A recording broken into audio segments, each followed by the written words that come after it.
ৰাম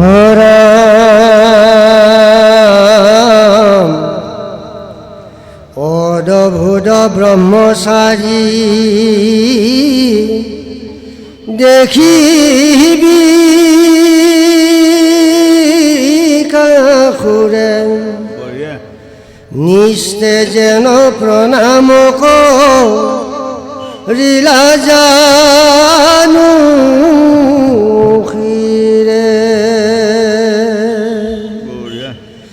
মুখ চাই হাঁহি সম্ভাৰ হিয়া ভগৱন্ত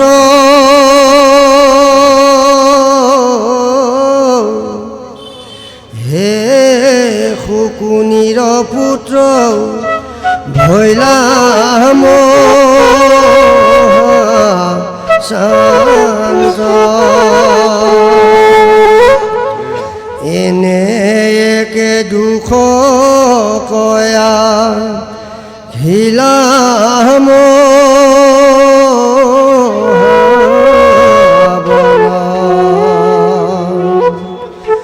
খনিক বিশ্ৰাম কৰা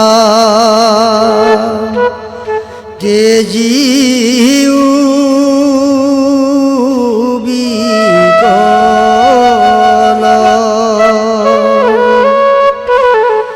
জানাইতো প্ৰিয় দেৱ সৰ্বসুখ দাতা কৃষক ইহাক দুখ দিলা তুমি বৃথা। আজি প্ৰভু ভগৱন্তে সৰু বামনৰ ল'ৰা এটা হৈ বিকাশুৰৰ ওচৰত আগভেটি লৈছোঁ। এই ৰ'বাচোন বিকাশু, তুমি এজন ইমান ধুনীয়া ডাঙৰ ৰজা, ইমান বলৱান, তুমি যি ইচ্ছা পৃথিৱীত তাকে কৰিব পাৰা। তেনেকুৱা এজন ৰজা হৈ তুমি যে কি দুখ পালা? শিৱক যে তুমি ইমান লৰুৱাই ফুৰি তুমিও ভাগৰুৱা, শিৱও ভাগৰুৱা হৈ আছে, কাৰণটো কি হয়নে? কিন্তু সেইজনে হ'ল প্ৰভু ভগৱন্ত। প্ৰভু ভগৱন্তই যদি আজি শিৱক নাবাচায় আৰু আনক বচাব, আনে বচাব নোৱাৰে।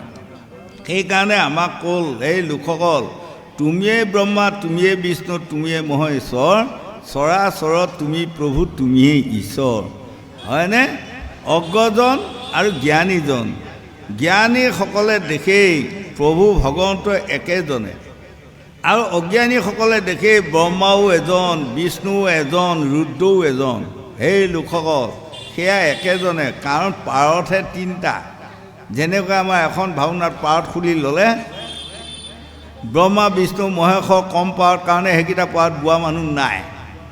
এতিয়াও মন কৰিবচোন, এফাকি দুফাকি থকা পাৰতকেইটা ভাওনা দিনালৈ ভগাই নহয়, লওঁতা নাই, হয়। এই তেতিয়া একেজন মানুহকে দিলে। যেতিয়া সেই মানুহজনে প্ৰথম ওলাই আহিলে ব্ৰহ্মা, বোলে বৰ বঢ়িয়া ব্ৰহ্মা আহিছে দেই এইজন, আৰু তাৰপাছত চাই যে কি কোনজন, বোলে এই আমুকা ঘৰ আমুকৰ বাপেক নহয়, হয়নে? কল্যাণ ককাইখন দুই শূন্য কক পুত্ৰপুতি স্বামী খেৰ শোভাই দুৱতী হওক সেইজন। তাৰপাছত যেতিয়া ব্ৰহ্মাৰ পাৰটো শেষ কৰি আকৌ বিষ্ণুৰ পাৰত লৈ আহিলে, মানুহে দেখিছে বেলেগ মানুহ নেকি? এই তেতিয়া কেইজনে কৈছে এই একেজনে, আমুকা বাপেকে নহয়, এইটো হয় আকৌ, হয়নে? তাৰপাছত যেতিয়া আকৌ শিৱ হৈ ওলাই আহিল, সেই একেজনে, মানুহ একেজনে, পাৰত তিনিটা। তদুপ আমাক দেখুৱাইছে স্বয়ং নাৰায়ণৰ অংশৰ পৰা ব্ৰহ্মা বিষ্ণুক জন্মাইছিল প্ৰভু ভগৱন্তে। গতিকে আমাৰ প্ৰভু ভগৱন্তৰে এইসকল সকলো মানে সন্তান। আমি এই যদি দেহ মাৰ্গত চাওঁ, আকৌ ব্ৰহ্মা বিষ্ণু মহেশ ক'ত আছে? আমাৰ দেহতে আছে, হয়নে? আমাৰ যে কুৰ্ধটো মানে কোন জানে? সেইটোৱে শিৱ, হয়। আৰু যিটো সহ্য গুণ, শান্ত গুণ, সমতা গুণ, সেইটোৱে আমাৰ বিষ্ণু আমাৰ দেহত। আৰু যিটো মনে আমি সদায় কিবা এটাৰ পৰা কিবা এটালৈ আৱিষ্কাৰ কৰি আছোঁ, সেইটোৱে আমাৰ ব্ৰহ্মা। গতিকে আমাৰ দেহতে ব্ৰহ্মা বিষ্ণু মহেশ তিনিও সোমাই আছে, হয়।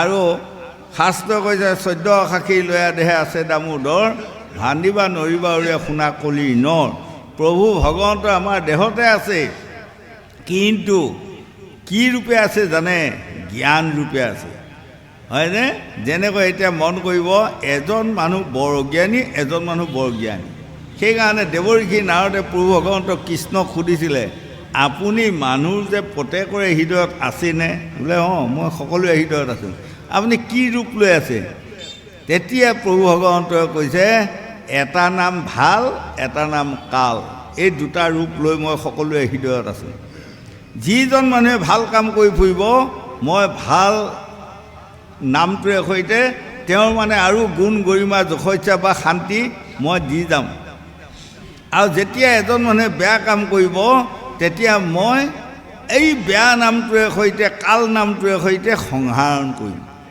গতিকে ভালটো আমাৰ হৃদয়তে কাল ৰূপটো আমাৰ হৃদয়তে এক আকৌ 2 নম্বৰতে বুজালে জ্ঞান জ্ঞানক আকৌ কোনে আন্ধাৰ কৰি ৰাখিছে জানে যেনেকৈ এটা সূৰ্য আঘোণ পুহমহীয়া হ'লে হিমে ঢাকি থৈ দিয়ে হয় এদিন হিমে যেতিয়া ঢাকি থৈ দিলে এজন অলপমান মূৰ্খ টাইপৰ মানুহে যায় বোলে কৈছেগৈ কথা ক'ব নাই হ'ল দে কি হ'লনো এই দেশ শেষ আৰু দেশ ধ্বংস হ'ব কাৰণ কি কাৰণ মানে কি আজি দুপৰীয়া হৈ গ'লগৈ এতিয়ালৈ বেলি ওলোৱা নাই যেতিয়া বেলি নোলালে আৰু আমি আৰু জীয়াই থাকিব পাৰিম নেকি তেতিয়া এজনে কৈছে অ' মূৰ্খ অঁ কি কাৰণত বেলি ওলোৱা নাই জানো কৈছে কি কাৰণত ওলোৱা নাই ক'ৰবাত মদ খাই পৰি আছে সেইডাল আৰু ওলাব পাহৰিলে আজি তেতিয়া ইয়ে কয় যে সূৰ্যটোৱে ক'তো মদ খাই পৰি নাথাকে হয় আৰু ওলাবাও নাপাহৰে ওলাই আছে এই হিমে ঢাকি আছে হয়নে সূৰ্যটোৱে মদ খাই লৈ পেলাই যদি ক'ৰবাত ওলাব পাহৰা হয় দেশ ধ্বংস হ'লে আমাৰ মানুহ মাজতহে কিছুমান নৰাধম লোক আছে দুটা এটা শতকৰা মদ খাই লৈ য'তে ত'তে পৰিব যাকে তাকে অপমান কৰিব আৰু মদ খাই যায় ঘৰত বাপেক মাককো অপমান কৰিব আৰু বিয়া বাৰু কৰা হ'লে মদ খাই যায় ঘৈণীয়েকহঁতক টাঙন কিল দিব হয় এইবোৰক অজ্ঞানী অভদ্ৰ বুলি কৈছে গতিকে মদ মুখত দিব নাপায় হয়নে গতিকে এই তেতিয়া মানুহজনে কৈছে খন্তেক ৰোৱা যেতিয়া হিমবোৰ ফাটি যাব সূৰ্যটো তুমি জল জল ফটফট দেখিবা এই তদুপ আমাৰো মায়াহিম মানে কোনটো জানে আমাৰ হৃদয়ত আছে লোভ মোহ কাম ক্ৰোধ মদ মৎসৰ্য অহংকাৰ অভিমান অসূয়া বাহাদুৰি টেম্পাৰ গৌৰৱ জেদ হিংসা নিন্দা ঘৃণা সমালোচনা এইবোৰ আৰু আছে বাৰু হয় এইবোৰ হ'ল মায়াহিম এই মায়াহিমে আমাৰ ভিতৰত থকা জ্ঞানটোক সকলোৱে আৱৰি ৰাখিছে ইয়াক দেখা কৰিবা নিদিবি ইয়াক দেখা কৰিবা দিলে আমাৰ মনৰ লালসাটো আমি পূৰ্ণ কৰিব নোৱাৰিম হয় এই ইন্দ্ৰিয় বৰ্গ ৰিপু ধাতুসকলে এইটো কৰি ৰাখি আছে আমি যেতিয়া সাধুৰ সংগ লৈ যেতিয়া শাস্ত্ৰ ভাগৱত শুনাৰ আমি অকণমান মনটো তাত মানে বহাই দিম তেতিয়া লাহে লাহে এই ৰিপুসমূহে লাহে লাহে মাথাটো তলমূৰ কৰাৰ লগে লগে আমাৰ জ্ঞানটো ওলাই পৰিব আৰু তেতিয়াহে এজন মানুহক ক'ব এজন মানুহ এজন জ্ঞানী হয় জ্ঞানী বুলি কোৱা এজন মানুহক যদি কোনোবাই জ্ঞানী বুলি কয় তেনেহ'লে তেওঁৰ ভাগ্যখন ভাল লাইন ল'লে জ্ঞানে আদি মূল জ্ঞান নহ'লে যাই জাতি কুল সেই উঠি অহা যুৱক যুৱতী প্ৰজন্মসকল জ্ঞানী যদি হোৱা তাৰ নামে সৎ মানে সদায় জয় সেইকাৰণে স্বামী বিবেকানন্দন দেৱে গ্ৰন্থৰ সদৌ শেষত লিখিছিলে সতৰ ক্ষয় নাই অসতৰ জয় নাই যিজন মানুহে সতত থাকিব তেওঁ বুকু ফিন্দাই ক'ব পাৰিব মই এদিন জয় হওক কল্যাণ ককাইখন বিঘিনি শূন্য কক পুত্ৰ পুতি স্বামী ক্ষীৰখণ্ডি অসৰ কৰি শোভাই গুৰুতি হওক আৰু এজন মানুহে অন্যায়ত ঘূৰি ফুৰক তেওঁ চিৰদিন মানে পৰাজয় বৰণ কৰিয়ে ফুৰিব কোনোদিনে জয় হ'ব নোৱাৰে বুলি 4 বেদ 14 শাস্ত্ৰ 18 পুৰাণে আমাক বুজাই আছে গোবিন্দ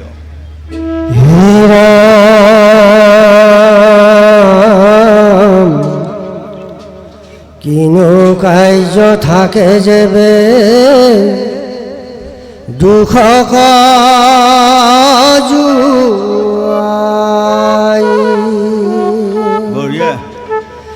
অমহাজনে সাধৈ কাৰ্য ভিতক পথ পাই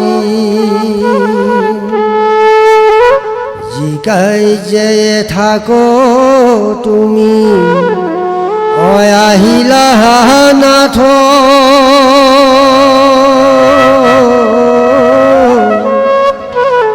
শুনিবাক যোগ্য যেবে কহিও মাত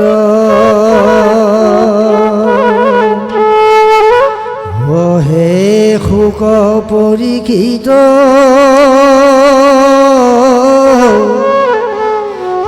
শুনানি পবৰ অৰ্মিত বৰিষে যেন কৃষ্ণৰ উত্তৰ শুনি বিকাশৰ ভৈলা শ্ৰমে বিৰহিত বোলে ব্ৰহ্মচাৰী শুনা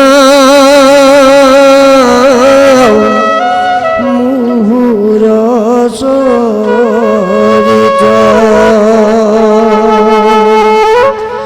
শৰীৰৰ মাংস কাটি পুজিলো শংকৰ তুষ্ট হোৱা বোলৈ লৈও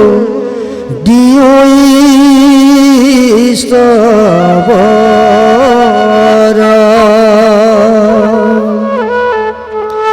আৰু মই বোলো জাৰ জাৰ মাথে দিওঁ হাত তেখনে মৰু কহিতো হৈস্কন্ধ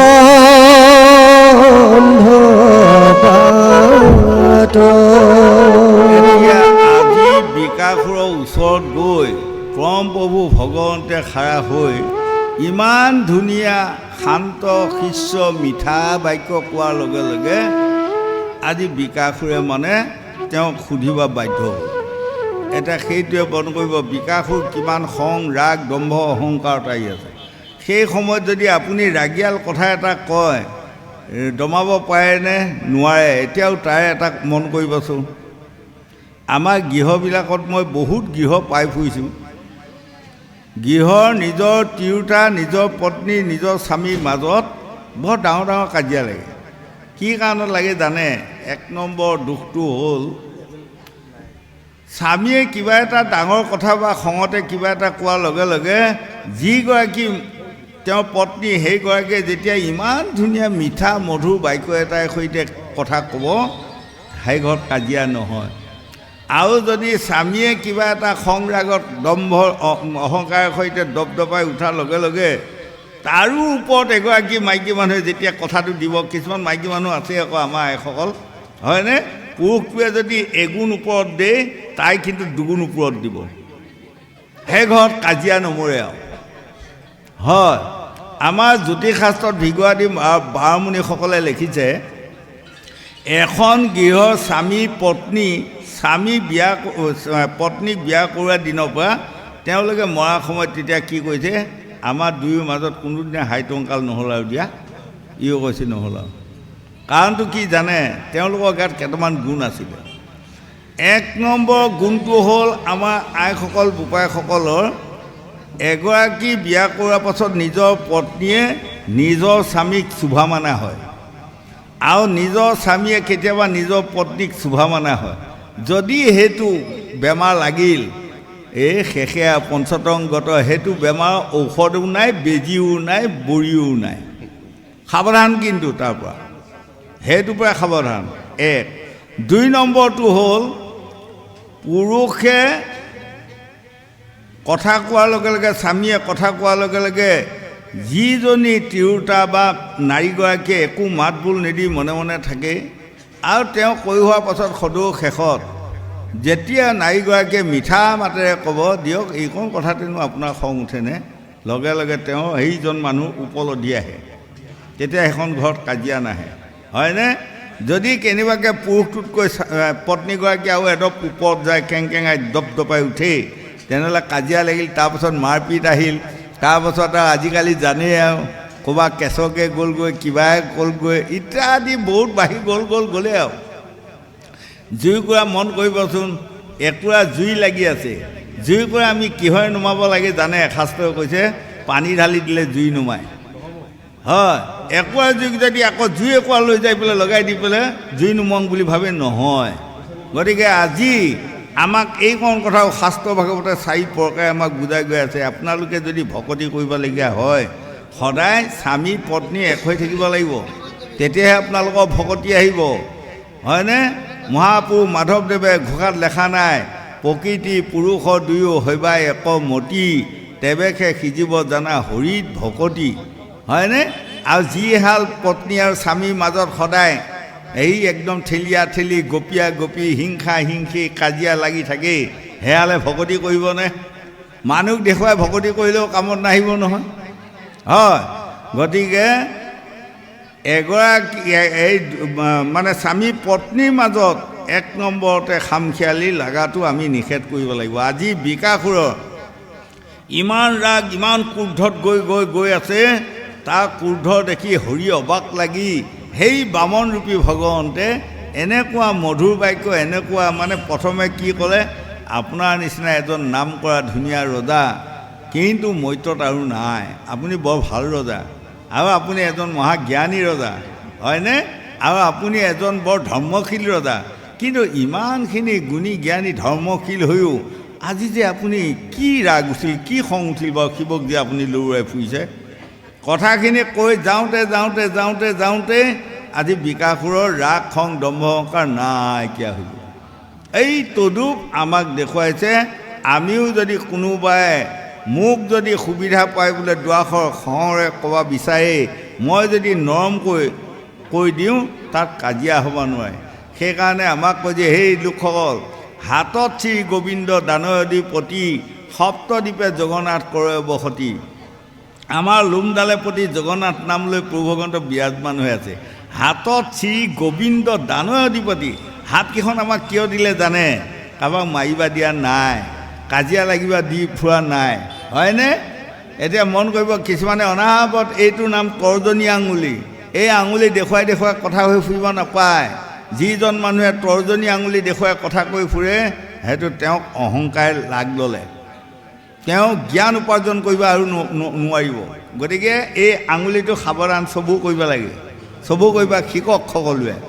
1 2 নম্বৰত আমাক ক'লে, গতিকে আমি ৰাগ খং দম্ভ অহংকাৰ যিদিনা আমি এই হৃদয়ত নাইকিয়া কৰিব পাৰিম বা হজম কৰিব পাৰিম, সেইদিনাই আমাক পৰম প্ৰভু ভগৱন্তে ভৰিখন পাতি দিব, লোৱা সেৱা লোৱা।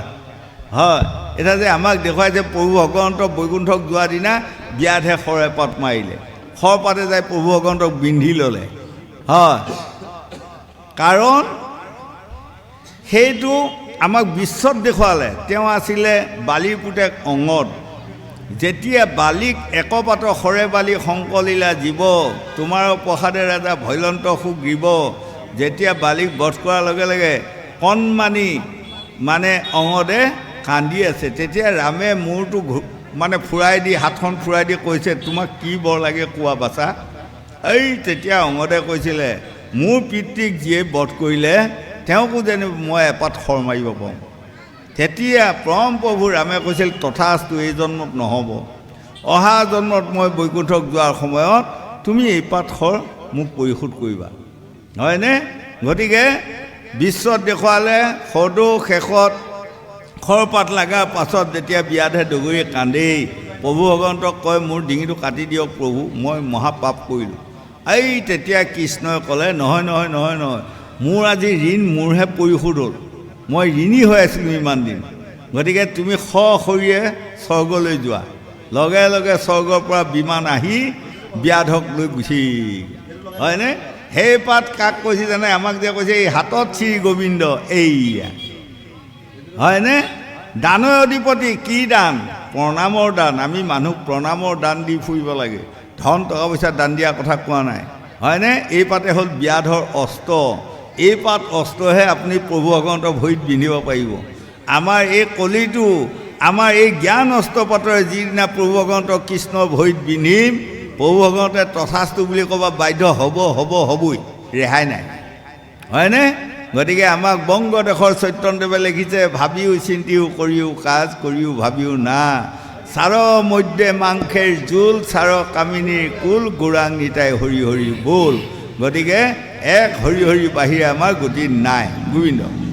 শুনি নাৰায়ণে বলিলা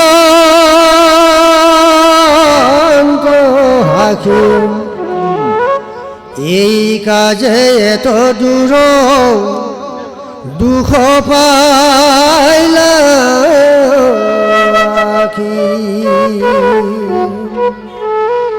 শিৱৰ বচন কোনে অপতিয়াৱে খাঞ্চ,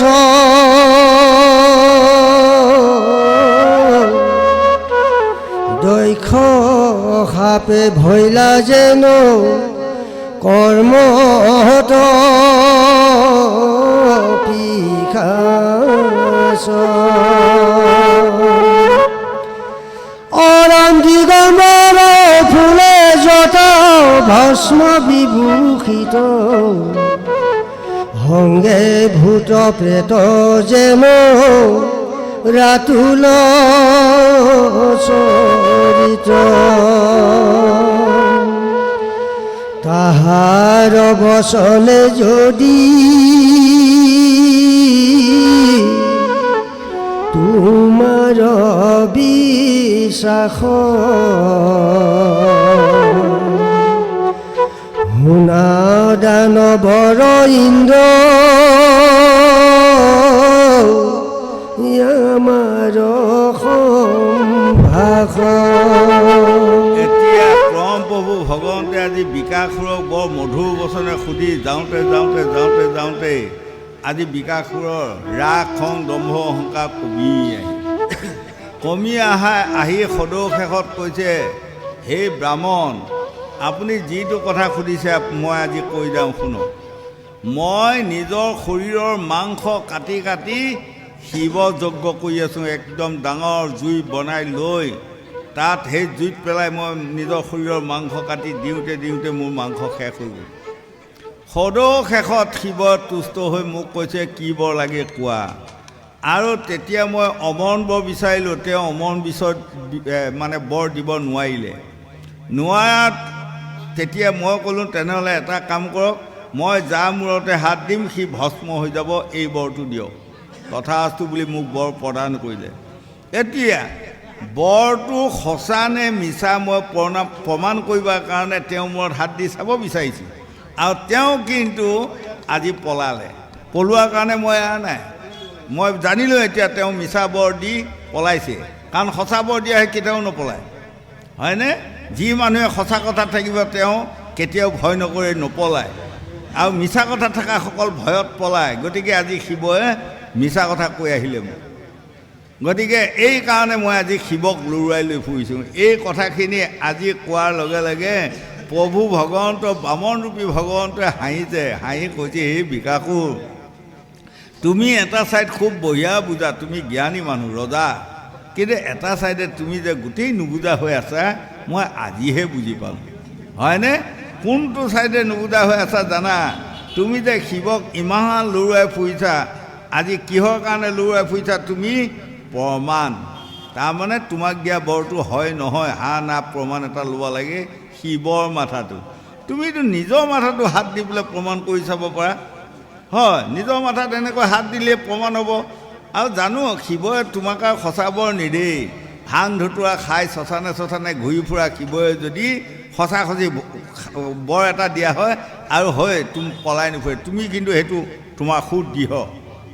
তুমি এজন ৰজা, তোমাৰ সেইটো ভাৱটো দৃঢ় ভাৱ হৈছে। তুমি যে বিশ্বাস কৰিছা ই ভাং ধতুৰা খাই ই মিছা বৰ দি পলাই ফুৰিছে, হয়টো সঁচা কথা।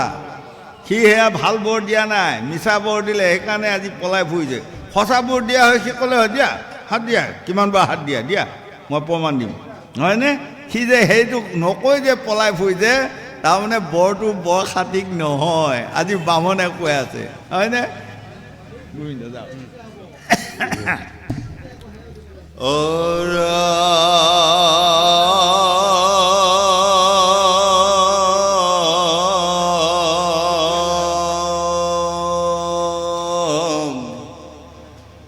আপোনাৰ মুণ্ডতয়া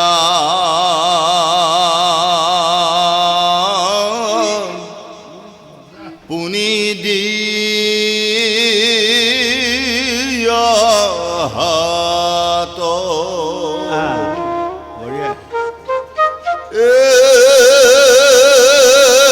হেই হুই নুই এটি খনে জানিবা সংজাত যদি দেখা সত্য নুই মিছা কহি আছে তেবে তুমি শংকৰক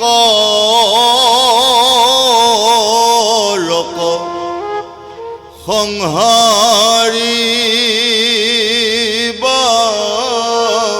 পাছে দেবহুয়া মিছা বৰ দেয় কোন মুখে জগতৰ গুৰু নাম ধৰে নিজ সুখে হৰি হৰি তোমাকল গাইল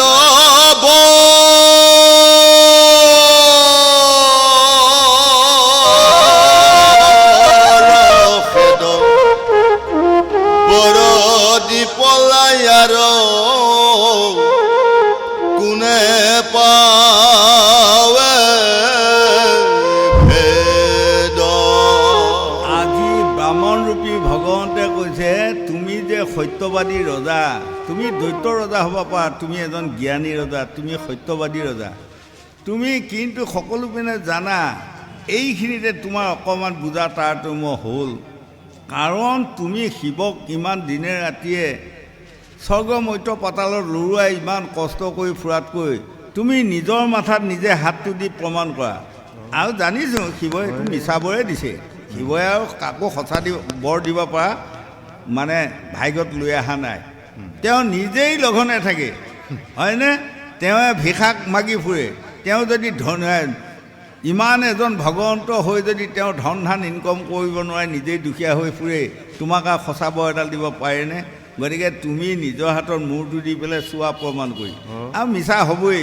মিছা হোৱাৰ পাছত এই তুমি শিৱক নেৰিবা ক'ত পলাই খাৰিব তাক পাই তেতিয়া সংহাৰ কৰিবা বা তেতিয়া বধ কৰিবা কথা এইটোৱে তুমি কিন্তু হৰি হৰি তোমাক লগাইল বৰ খেদ তুমি ইমান এজন গুণী জ্ঞানী মহাৰজাক এই শিৱই যে ইমান দুখ দিছে ইমান অপমান দিছে সেইটো মোৰ বৰ দুখ পাইছিল দেই যে কেনেকুৱা কথা আজি প্ৰভু ভগৱন্তে কওঁতে বিকাশৰ দৃঢ় বিশ্বাস আহিছে এয়া সত্য এতিয়াও মন কৰিবতো আমাৰ ক'ৰবাত আপুনি পাব কাৰোবাৰ ঘৰ বোৱাৰী জীয়াৰী কোনোবাই যে বেয়া কথাই সৈতে কেনেকৈ মুহে দেখিছে ঘৰখনত কণ্ডল লগাব লাগি প্ৰথমে যায় তাইক ভাল লগাব লাগিব দেহি তোৰ নিচিনা বোৱাৰী এজনী এখন ঘৰে কত ভাগে পাইছি জানে দেখাই শুনাই ইমান সুন্দৰ বোৱাৰী ঐ কিন্তু হেন তেন তহঁতৰ গোষ্ঠীও ভাল দে দেহি জাতো ভাল দে দেহি এই সোপা কৈ নিব লাগিব কৈ নি শেষত ক'ব লাগিব কি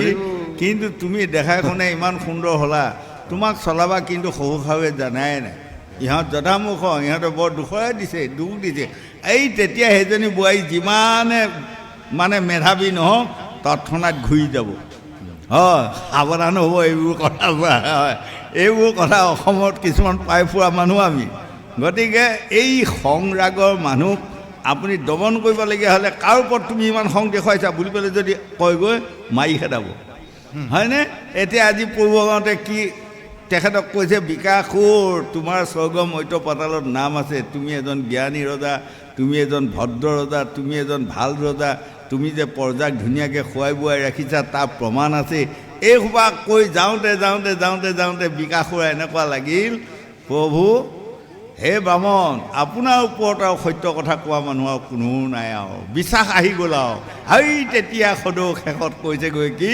নিজৰ মূৰতে নিজে হাতখন দি পেলাই চোৱা এতিয়া আগমুহূৰ্তত যেতিয়া আহি গ'ল এইজনৰ কথাবোৰ সত্য এতিয়া বোধহয় বেচেৰাই দিব এতিয়া হাত আৰু হয় এয়া গতিকে আমি দুষ্টক দমন শান্তক পালন কৰিবলগীয়া হ'লে জাতি জোঙৰে সৈতে নহয় কথাৰে সৈতে বাক্যৰে সৈতে আমি মুহিব লাগিব হয়নে তেতিয়াহে আপুনি দুষ্টক দমন কৰিব পাৰিব আপোনাৰ ল'ৰা এটা বেয়া ল'ৰাটোক যদি বেয়া বুলি একেদিনাই খেদি দেই তেনেহ'লে কৃষ্ণ কল্যাণ কৰক আয়ুষত বিঘিনি শূন্য কৰক জ্ঞানী হওক শিক্ষিত হওক পিতৃ মাতৃ মান ইজ্জত ৰক্ষা কৰক বঢ়িয়া বোপাই সদায় আহিবি দিয়া গতিকে একেদিনাই যদি ল'ৰাটোক বেয়া বুলি পেলাই খেদি দেই কামত আহিবনে নহয় তাক আমি মধুৰ বচনে মিঠা বচনে বুজাই শুনাই হ'লেও ভাল লাইনক আনিব লাগিব এজনী ছোৱালী যদিও বেয়া লাইনক যাব বিচাৰে তাইকো আমি জ্ঞান তত্ত্বৰ সৈতে বুজাই শুনাই ভাল লাইনলৈ আনিব লাগিব আৰু আমাৰ বোৱাৰীসকলেও এটা জ্ঞান কোনোবা এগৰাকী শাহুৱেক কোনোবা এজন শহুৱেকে বুজা তাৰতম্য হয়নে গতিকে সেইসকলকো আপুনি যদি জ্ঞানী বোৱাৰী হোৱা তেনেহ'লে সেইসকলকো ইমান ধুনীয়াকৈ বুজাব বঢ়াব লাগিব যাতে সদৌ শেষত সেই শহুৰ শাহুৰে বোৱাৰীজনী গুণ গাই ফুৰা হয়নে এই তদুপ আমাক মানে সংসাৰখনৰ মাজতো ভাগৱতে কৈ আছে 4 প্ৰকাৰে আমাক বুজাব লাগিব প্ৰথম প্ৰকাৰটো বিশ্বত দ্বিতীয় প্ৰকাৰটো মানে দেহ মাৰ্গত তৃতীয় প্ৰকাৰে ভাৰ্যাপুত্ৰ ল'ৰা ছোৱালী সংসাৰখনৰ মাজত চতুৰ্থ প্ৰকাৰেও আকৌ আমি বুজিব লাগিব আমাৰ যে আয়ুটো সদায় সূৰ্যৰ লগত ধৰণ হৈ গৈ আছে আমি তাক ভূক্ষেপে কৰা নাই হয় চাওঁতে এতিয়া যেনিবা অকণমান আহিছে ইমান দিন কিন্তু মোৰ ভাবাই নাই বয়স যে কিমান হৈ গ'ল ভাবাই নাই এদিন আৰু বহুত এখন ডাঙৰ ভাগৱতৰ পৰা আহি কলেজৰ এইখিনিতে নামিছোঁ নামি আকৌ এইপিনে যাম পাঠ এখন আছে সেইখিনিতে কলেজৰ আমাৰ চিনি পোৱা ল'ৰা ছোৱালী কেইটামানে দৌৰি আহি মানে সেৱা লৈছে আহি স্কুল ছুটি হোৱা সময়ত সেইদিনা মই শুনিছোঁ আজি বহুত কেইবছৰ আগৰ কথা কৈছোঁ ককা ক'ৰ পৰা আহিলা ছোৱালীকেইজনীও কৈছে ল'ৰাকেইটাইও কৈছে মই বোলো এইপিনে ভাগৱতৰ পৰা আহিলোঁ আকৌ যাওঁ হ'ল তাৰপিছত ঘৰত যাই পাইছোঁ মাকে কৈছে আহিলে বুলি কৈছোঁ মই বোলো আহিলোঁ দিয়া কামহে শেষ আৰু মোৰ বুলি কি হ'ল বুলি কৈছোঁ কি ক'বা কাম শেষ আৰু মই কৈছোঁ হ'ল কি মই বোলো হ'ল কি কলেজৰ মুখতে ৰলোঁ আহি আৰু ছোৱালী ল'ৰা এসোপাই আহি সেৱা কৰি পেলাই ককা বুলি কৈছে চবেই আৰু কাম শেষে আৰু মোৰ বুলি কৈছে ককা বুলি সেইটোনো কথা নাই সেইটো কথা তুমি বুজিয়ে পোৱা নাই সেইটো কথা মানেই জমে লাই পোৱা বয়স হোৱা বুঢ়া হোৱা হয় গতিকে আজি যদিও জমে ক'তো নুশুনাকৈ আছিল আজি এই ছোৱালীকেইজনী ল'ৰাকেইটাৰ কথাতে জানি গ'লা ককা মানে বুঢ়া লিষ্টত ভৰ্তি কৰিবা হ'ল হয়নে গতিকে কাম শেষ হয় দুনিয়া এদিনৰ দুনিয়া দুদিনৰ দুনিয়া ফুলনি বাৰী ধুনীয়া শৰীৰত জোৱাৰৰ শেষ নাই দিন যায় নাহে যে ঘূৰি মোৰ আল্লাহ দেহৰো ভৰসা নাই মোৰ আল্লাহ জীৱৰো তৰণি নাই বাৰীৰে চুকৰে জাতি বাঁহ এজুপি বাৰীৰে চুকৰে জাতি বাঁহ এজুপি সিও মোৰ সুদৰৰ ভাই জীয়াই থাক মানে কৰো কাঠি কামি মৰিলে লগতে যায় মোৰ আল্লাহ দেহৰো ভৰসা নাই মোৰ আল্লাহ জীৱৰো তৰণি নাই মৰাউখি ৰাতি ফেঁচাই কুৰুলিয়াই ঘৰ জেউতিৰ হাঁহি উমাই মুৰুলিয়াই আল্লাহ খাৰথি কৰাহে বান্ধৱ দেহৰো ভৰসা নাই মোৰ আল্লাহ জীৱৰো তৰণি নাই হয়নে এতিয়া এই বাৰী চুকত যে এজুপি বাঁহ আছে এদিন সেই বাঁহ কেইডালমান কামত লগাব মোৰ লগত তাৰ বাহিৰে ধন টকা পইচা বাকী একোহেও মোৰ কামত নলগায়। গতিকে আমাক কৈছে চাই চাই বুলিবা বাট, দেহৰ ভিতৰত আছে খালে বামে পিছলি পৰিবা তাত। এতিয়া এই বামনৰূপী ভগৱন্তে কৈছে, যেতিয়া ৰজাক ঠাণ্ডা কৰি লৈ পেলাই কৈছে তুমি ইমান চিন্তা কৰি নুফুৰিবা, তোমাৰ নিজৰ মাথাটোতে তুমি মাথাত হাত দি চোৱা, বৰটো এতিয়াই প্ৰমাণ হ'ব। এই বুলি কোৱাৰ লগে লগে বিকাশে চিন্তা কৰিছে, ধন্যবাদ কথা কৈছে, এয়াহে মানুহ হয়নে? এইজনহে বামনৰ তত্ত্ব জানে। হয়, মই মিছাই ইমান কষ্ট কৰিছোঁ ইয়াক লৰুৱাই ফমতিয়াই ইমান ঘূৰি ঘূৰি, হয় এই বুলি বেচেৰাই লগে লগে মাথাত হাতখন দিয়াৰ লগে লগে ভস্ম হৈ গ'ল, হয়নে? এয়াই কৈছে বুদ্ধিয়ে ৰজা। সেইকাৰণে আমাক কৈছে এই লোকসকল, মনুষ্যৰ জন্মত কি বস্তু লাগিব জানে? 4টা বস্তু লাগিব। এটা হ'ল কৰ্ম, এটা হ'ল পৰিশ্ৰম, এটা হ'ল বুদ্ধি, এটা হ'ল লাজ। এই 4টা বস্তু যাৰ থাকিব সি সদায় ভাগ্যৱান হৈ থাকিব। হয়, স্বামী বিবেকানন্দ দেৱে গ্ৰন্থখনত লিখিছে, যিসকলে কৰ্মহীন ধৰ্মহীন হৈ পেলাই আপোনাৰ দুখত পৰি পেলাই কপালখন খেপিয়াই পেলাই কয়, বৰ ভাগ্য বেয়া দেই, আমাৰ ভাগ্য বেয়া ভাগ্য বেয়া বুলি কৈ ফুৰে, সেইজনৰ নিচিনা মূৰ্খ অজ্ঞানী মানুহ ক'তো নাই। কাৰণ ভাগ্যখন ক'ৰবাত লাও কোমোৰাৰ দৰে লাগি নাথাকেই। হয়, ভাগ্য ক'ৰ পৰা জন্ম হয় জানে? কৰ্মৰ ওপৰত। কৰ্ম যদি আপোনাৰ ভাল হয়, ভাগ্যখন আপোনাৰ ভাল হ'ব। স্বামী বিবেকানন্দ দেৱে দেখিছে, হেৰা লোকসকল, এদিন ৰাতিপুৱা শুই উঠি খুব ভাল কাম এটা কৰি চাবচোন, সন্ধ্যালৈ আপোনাৰ ভাগ্যখন খুব ভাল হ'ব। আৰু এদিন ৰাতিপুৱা শুই উঠি খুব বেয়া কাম এটা কৰিব, সন্ধ্যালৈ আপোনাৰ ভাগ্যখন বেয়া হ'ব। গতিকে ভাগ্যৰ আন এটা নাম কৰ্ম, ভাগ্যৰ আন এটা নাম পৰিশ্ৰম, ভাগ্যৰ আন এটা নাম বুদ্ধি, ভাগ্যৰ আৰু এটা নাম লাজ। এই 4টা সম্পত্তি কুকুৰ চিকাল গাহৰি কাৰো নাই। এই 4টা সম্পত্তি কাৰ আছে? আমাৰ। গতিকে এই আমি মনুষ্য জাতিয়ে যদি এই 4টা কৰ্ম যদি আমি খটাব নেজানো, তেনেহ'লে মোতকৈ মূৰ্খ মানুহ পৃথিৱীত নাই বুলি গংগা পাৰত শুকদেৱে পৰীক্ষিতক কোৱা আৰু স্বামী বিবেকানন্দ দেৱে গ্ৰন্থত লিখা একেটাই বস্তু। গোবিন্দ।